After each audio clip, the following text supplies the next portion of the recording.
తెలంగాణ రాష్ట్రంలో భారీగా ఐఏఎస్ బదిలీలు జరిగాయి. ఈ మేరకు సుమారు 44 మందిని బదిలీ చేస్తూ సీఎస్ శాంతికుమారి ఉత్తర్వులు జారీ చేశారు.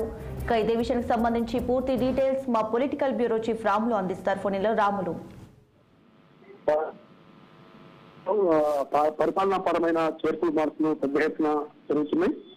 ముఖ్యంగా ఈ రోజు ఐఏఎస్ క్యాడరు మరో తర్వాత నాన్ క్యాడర్ సంబంధించి మొత్తం కూడా 44 మంది అధికారులను ఈ రోజు పోస్టుల నుంచి మరో పోస్టులకు బదిలీ చేస్తూ రాష్ట్ర ప్రభుత్వ ప్రధాన కార్యదర్శి శాంతికుమారి ఈ రోజు ప్రకటించడం జరిగింది. ఇప్పటికే గత కొద్ది రోజుల క్రితం నుంచి కూడా లోక్సభ ఎన్నికల కోడ్ తర్వాత మొత్తం కూడా పరిపాలనపై దృష్టి సారించాలి, ఎట్టి పరిస్థితుల్లో కూడా ఏ ఒక్క పథకానికి కూడా అమలు కాకుండా నిర్లక్ష్యం కావద్దని చెప్పి ముఖ్యమంత్రి రేవంత్ రెడ్డి ఏదైతే అధికారులకు ఆదేశించారో ఆ దిశగా చర్యలు వేగవంతం అవుతున్నాయి.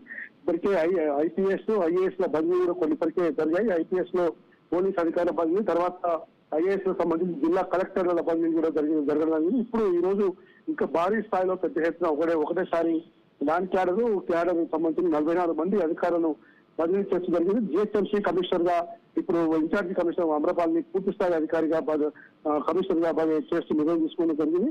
కాబట్టి ఇవన్నీ కూడా మొత్తం కూడా ముఖ్యమంత్రి రేవంత్ రెడ్డి త్వరలో జరగబోయే వచ్చే నెలలో 2వ వారం జరగబోయే బడ్జెట్ సమావేశాల్లోపు మొత్తం అధికార యంత్రాంగాన్ని అంతా కూడా వివిధ స్థాయిలో ఉన్న అధికారులందరూ కూడా అప్రమత్తం చేసి తన పరిపాలన సంబంధించిన విషయాల్లో మన భవిష్యత్తులో ఎక్కువ లాంగ్ పెండింగ్ కాకుండా త్వరగా పరిపాలనపరమైన అంశాలపైన దృష్టి సారించేందుకు దోహదపడుతుంది. అందులో భాగంగానే ఈ రోజు ఈ బదిలీలు జరుగుతా ఉన్నాయి. ఇప్పటికే ఇంకా కొన్ని బదిలీలు కూడా పోలీసు డిపార్ట్మెంట్ లో కానీ, ఇతర రెవెన్యూ డిపార్ట్మెంట్ లో కానీ, మున్సిపల్ డిపార్ట్మెంట్ లో కానీ ఈ అన్నిటిలో కూడా ఈయన ఇంకా భారీ స్థాయిలో బదిలీలు జరుగుతాయని చెప్తారు. జిల్లా స్థాయిలో, ఆర్డీఓ స్థాయిలో, మండల స్థాయిలో కూడా, కింది స్థాయిలో కూడా మొత్తం కింది నుంచి పై స్థాయి వరకు కూడా రాష్ట్ర స్థాయి క్యాడర్ వరకు కూడా బదిలీ విషయంలో ఎక్కడ కూడా కాంప్రమైజ్ అయ్యేది లేదు.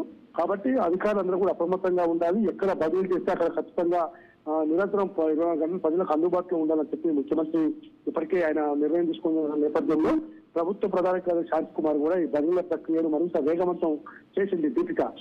Right, thanks for the updates Ramulu.